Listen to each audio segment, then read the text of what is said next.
the third time the charm. Here to react, co-host of The Five, my friend Juan Williams. Juan, welcome as always. Good morning. How are you, Jedediah? I'm doing well. How about you? I'm a little sad this morning. My baseball team lost last night. I know, and I heard you were there. Ed Henry told me you were there. Yeah, I was. All right, well, we're gonna lift your spirits now. We're gonna give you a chance to talk about Hillary Clinton, so don't worry. There we go. Okay. So first off, I have to ask, did you think that was appropriate for her to take a dig at President Trump at the funeral of Elijah Cummings? I think it played to that audience. I think you remember you're talking about a Democratic congressman from a Democratic city, Baltimore, Elijah Cummings. And I think without speaking directly and calling the president's name, it spoke to, I think, a general sense in that audience that Elijah Cummings, who had defended Hillary Clinton so aggressively during the Benghazi hearings, famously, and who was engaged in oversight. He was the chairman of the Oversight and Reform Committee, and looking at things like security clearances and whether they were being properly given in the Trump White House. All of that spoke to that moment that you have to hold power to account.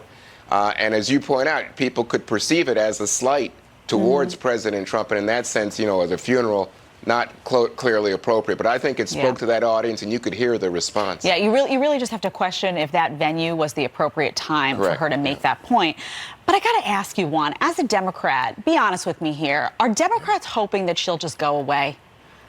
No, look, you know, that's very interesting. That's a great question because, you know, I think it was Steve Bannon who on Fox Business recently said, oh, yeah, he thinks she's going to run. She's going to come in and reclaim the centrist aisle in the Democratic primaries from Joe Biden. And ever since, this kind of thing has taken off. But the reality is that there's no substance to it. She's on a book tour. I think you're seeing Hillary unplugged. She speaks critically of the president. She speaks critically about... Yeah, but Juan, hold on a second, because you're saying there's no substance to it, but then why does she tweet out, oh, don't tempt me, and why does her advisor say, well, not ruling it out? It seems like she stokes that fire. She puts it out there. She wants people to clamor for her because they're upset with Joe Biden and maybe he's not the choice. She wants people to come and say, Hillary, save us. That's how I see it anyway. Oh, no, I think that, in fact, from my Democratic point of view, if you want, but also from a political analyst point of view, Jedediah, I think there are people on the right who want to rerun 2016 because they beat Hillary Clinton. And they have made Hillary Clinton into, well, a demon. You know, it's the Halloween season. She's the Wicked Witch of the West. I think, you know, I think it was Drudge had her up there in a witch's hat the other day. And I think people want to just continue to pillory her. Yeah. But the reality is that even her top advisor, I think Philippe Reines, has been on Fox and said the chances are close to zero.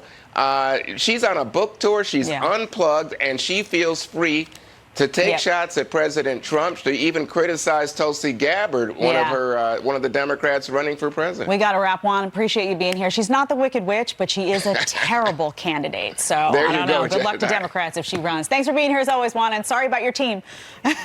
Chicago.